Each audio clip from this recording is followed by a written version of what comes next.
आपको पता है कि शेफ्स को फूड हाइजीन से, फूड सेफ्टी से क्यों लगाव होता है? Why chefs are obsessed with hygiene and food safety in the kitchen? और आज मैं इस वीडियो में बताने वाला हूँ कि आप अपने किचन में हाइजीनिक कैसे रख सकते हैं, हाइजीन को कैसे मेंटेन कर सकते हैं, और क्या क्या चीज़ें हैं जो आपको अपने किचन में करनी है और क्या क्या चीज़ें हैं जो आपको किचन में नहीं करनी भूल के भी। सपोज लेट कीजिए कि भाई आपके रेस्टोरेंट में गेस्ट आए और उन्होंने कुछ फूड ऑर्डर किया, और ये आपकी रिस्पॉन्सिबिलिटी बनती है कि उनको आप जो फूड है सर्व करें मीन्स इन हाइजीनिक वे।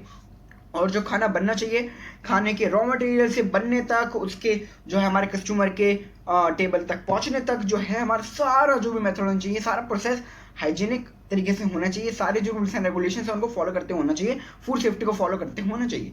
क्यों? क्योंकि जब हम अपने कस्टमर को फूड सर्व करते हैं तो हम बहुत बड़ा एक रिस्क ले रहे होते हैं कि भाई उनको कहीं कुछ एलर्जी ना हो जाए फूड से, या फिर वॉमिटिंग ना हो जाए, या फिर कोई बड़ा एक्सीडेंट ना हो जाए, या फिर कोई डिसीज ना हो जाए। लाइक कोई भी अगर खाने से डिसीज हो जाए हमारे कस्टमर को तो हम उसको बोलते हैं फूड बॉर्न डिसीज, तो वो ना हो जाए। तो ये सभी चीज़ हमको ध्यान में रखनी पड़ती है।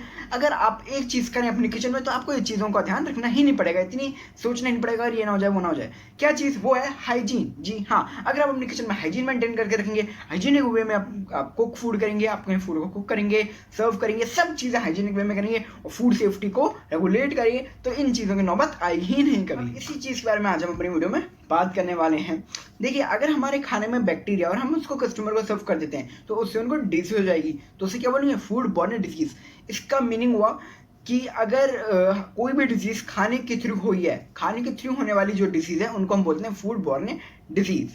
अब देखिए, अब हम बात करते हैं कि फूड बॉर्न डिजीज से कैसे बचा सकता है और होती क्यों है, कैसे हो सकती है। देखिए, फूड बॉर्न डिजीज दो वे में हो सकती है, एक तो फूड हैंडलर्स के थ्रू या फिर फूड वर्कर्स के थ्रू। फूड हैंडलर्स जो सप्लायर्स होते हैं, जो आपको सप्लाई करते हैं, या फिर जो उनको सबको चेक वेक करते हैं, फूड की जो देखभाल करते हैं, बोले सिंपल में, है ना। और फूड वर्कर्स जो फूड के साथ काम करते हैं, उसे बनाते हैं, है ना, उसको सर्व करते हैं, वो सब होते हैं फूड वर्कर्स। अब देखिए क्या होता है कि भाई अगर हम फूड वर्कर्स हैं सपोज, और हम बिल्कुल हाइजीनिक वे में जो है काम नहीं करेंगे, फूड सेफ्टी को रेगुलेट नहीं करेंगे, फूड सेफ्टी के साथ काम नहीं करेंगे, हैसब को हम जो है इम्प्लीमेंट नहीं करेंगे अपने काम में, तो उससे क्या होगा? बैक्टीरिया जाने के चांसेस बहुत ज़्यादा बढ़ जाते हैं हमारे फूड के अंदर। अगर आपको नहीं पता कि हैसब क्या है तो यहाँ पे मैं आई बटन का कहीं लिंक लगा दूंगा, जल्दी से जाइए उस पर क्लिक करिए और देखिए। पहले ये वीडियो देखिएगा फिर उसकी वीडियो देखिएगा। उसके आपको हैसब जो है उसको इम्प्लीमेंट करना होता है। आपको सभी चीज़ें जो किचन में फूड सेफ्टी से रिलेटेड हैं, फूड सेफ्टी के लिए ज़रूरी है, वो सभी चीज़ें पता होनी चाहिए। मीन्स जो ऑर्डर लगा रहा है उससे क्या होता है, कभी कभार जो है फूड में बैक्टीरिया चला जाता है। आप कितना ही चाहे बचा लें, लेकिन अगर आप जब तक ये चीज़ें इंप्लीमेंट नहीं करेंगे किचन में, जब तक आप फूड सेफ्टी का ध्यान नहीं रखेंगे, जब तक आप हैसब के बारे में आपको नहीं पता होगा, आप उसको इंप्लीमेंट नहीं करेंगे, जब तक ये चीज़ नहीं रुकेगी। अगर आप इन चीज़ों का पालन कर रहे हैं, इन चीज़ों को इम्प्लीमेंट कर रहे हैं, फूड सेफ्टी का ध्यान रख रहे हैं, सबको इम्प्लीमेंट कर रहे हैं, तो ऐसा हो ही नहीं सकता कि आपका जो खाना है वो अंडर कुक्ड रह जाए या फिर उसमें बैक्टीरिया चला जाए। वो बिल्कुल एकदम 100% सिक्योर्ड बनेगा हमारे कस्टमर के लिए, और उनको कोई भी दिक्कत नहीं होगी, और जो हमारा फूड हमारे कस्टमर्स के लिए सेफ रहेगा। चलिए हम इस फूड बॉर्न डिसीज से बच कैसे सकते हैं। देखिए, फूड बॉर्न डिसीज से बचने के लिए सबसे पहला जो पॉइंट है, जो मेन पॉइंट है, वो आपको ध्यान में रखना है पर्सनल हाइजीन। जी हाँ, पर्सनल हाइजीन। पर्सनल हाइजीन को आपको ध्यान में रखना है। पर्सनल हाइजीन कैसे भाई? शायद भाई थोड़ा यार एक्सप्लेन करो, एलैबोरेट करो थोड़ा।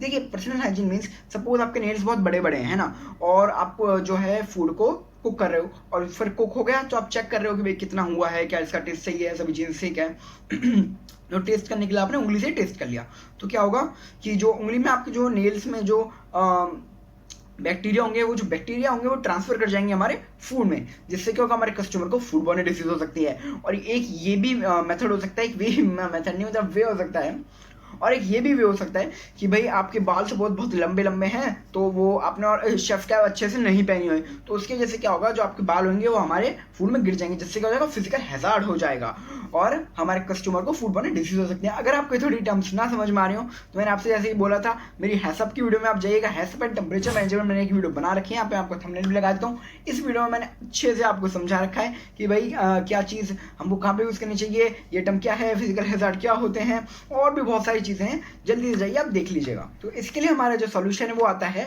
बाथ एंड शावर डेली, मतलब रोज नहाना चाहिए हमें। भाई मैंने देखा है शेफ्स को, और मैं किसी अपने मिलने वाले वालों से बात भी करता हूँ, तो वो बताते हैं कि भाई जो उनके किचन में शेफ्स हैं अंदर क्या करते हैं भाई, जिनकी 12-12 घंटे 15-15 16-16 घंटे की शिफ्ट होती हैं, वो नहाते ही नहीं है बाद में जाके। वो सिंपल बस हैंड वॉश किए, फेस वॉश किया, उसके बाद थोड़ा बस रेस्ट किया और वापस आ गए काम पे।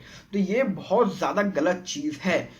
इससे क्या है, हमारे जो फूड में वो बैक्टीरिया ट्रांसफर हो सकता है। तो इसके लिए आपको क्या करना है, पर्सनल ग्रूमिंग करनी है। इससे क्या होगा, अगर आप रोज जो है बात लेंगे अपने काम के जाने के बाद, चाहे 12 घंटे की शिफ्ट हो चाहे 15 घंटे की शिफ्ट हो, है ना, रोज जाके बात लीजिए, शावर लीजिए अच्छा था, उससे आपको रिलैक्स भी मिलेगा। और इससे क्या होगा, आपकी पर्सनल ग्रूमिंग जो है इंक्रीज होगी, नेचर अच्छी होगी, एटीट्यूड एक आएगा अलग सा ही। और अगर आपको एक बड़े शेफ बनना है, एक अच्छी होटल का शेफ बनना है, एक मुकाम पे पहुंचना है, अगर आपको इस करियर में कुछ बड़ा करना है, तो आपको चीजें फॉलो करनी ही पड़ेंगी, करनी ही है। आज से ही ठान लीजिए, करनी ही है। नेक्स्ट पॉइंट आता है clean chef coat and apron. क्या आपको पता है कि भाई जब भी हम किचन में एंटर करते हैं तो अपन को एक शेफ कोट दिया जाता है खाना बनाने से पहले, जिसके बारे में आपको नहीं पता कि भाई शेफ यूनिफॉर्म के क्या क्या कंपोनेंट्स होते हैं, क्या क्या चीज़ें होती हैं, इनका क्या क्या काम होता है, कहाँ से ओरिजिनेट हुई, इनकी हिस्ट्री क्या है। तो जल्दी से जाइए, इसके लिए भी मैंने एक वीडियो बना रखी है, मैं आपको यहाँ पे आई बटन निकाल के लगा दूंगा। ये वीडियो देखिएगा, कंप्लीट कीजिएगा, इन्फॉर्मेशन लीजिएगा, फिर उस वाली वीडियो पे जाइएगा और देखिएगा। उसमें मैंने शेफ कोट की भी हिस्ट्री बता रखी है, शेफ यूनिफॉर्म की हिस्ट्री, शेफ कोट की हिस्ट्री, उसका काम क्या है, ऐसे डिजाइन के अंदर बहुत सारी चीज़, आपका दिमाग फट जाएगा। इतनी सारी चीज़ मैंने कवर कर दी, आपको मिलेगा नहीं कहीं वो यूट्यूब पे, है ना, बहुत अच्छी डिटेल में समझाया। चलिए अब यहाँ पे वापस आते हैं। तो कई मैंने शेफ्स को देखा है कि भाई क्या करते हैं, जब उनकी शिफ्ट कंप्लीट हो जाती है तो उसके बाद जो उनका शेफ कोट होता है उसको लॉकर में छुपा के रख देते हैं अपने, उनको धुलवाते नहीं, उसको अच्छे से वॉश नहीं करवाते, उसको ड्राई क्लीन नहीं करवाते, उसको बल्कि छुपा के रख देते हैं। ठीक है, तो ये नहीं होना चाहिए बिल्कुल भी। क्या होता है, अगर आप छुपा के रख देंगे अपने कोट को, अपने लॉकर में बंद रहेगा, ठीक है, तो उससे क्या होगा, उसमें बैक्टीरिया जो है ग्रोथ हो जाएगी, बैक्टीरिया की ग्रोथ आएगी। और जब आप उसको नेक्स्ट टाइम पहनेंगे, उसको वियर करेंगे और किचन में जाएंगे और फूड कुक करेंगे, तो उससे क्या होगा, वो जो आपका एप्रन होगा, जो आपका शेफ कोट होगा, वहां पे जो बैक्टीरिया होंगे वो फूड में ट्रांसफर कर जाएंगे, जिससे क्या होता है, हमारे कस्टमर को फूड बॉर्न डिजीज हो सकती है। इसलिए अपना जो शेफ कोट है, अपना एप्रन है, शेफ पैंट है, मतलब अपना हर एक जो शेफ यूनिफॉर्म का आइटम होता है उसको हमको प्रॉपर टाइम टू टाइम जो है क्लीन करना चाहिए, वॉश करना चाहिए, ड्राई क्लीन करना चाहिए, तो जिससे हमारे कस्टमर को फूड पॉइजनिंग ना हो। इसलिए आपको जो अपने पर्सनल हाइजीन है उस पर ध्यान देना बहुत ज़रूरी है। अपने क्लीन क्लोथ्स पहने, अपने जो नेल्स हैं, हेयर्स हैं, बियर्ड है, सभी को टाइम टू टाइम ट्रिम करते रहें, और जो क्लोथ्स हैं अपने उनको वॉश करते रहें टाइम टू टाइम।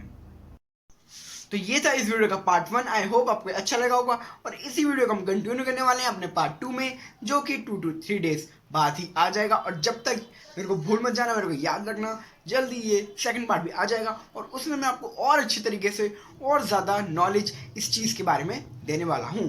तब तक के लिए इसलिए स्टे ट्यून्ड।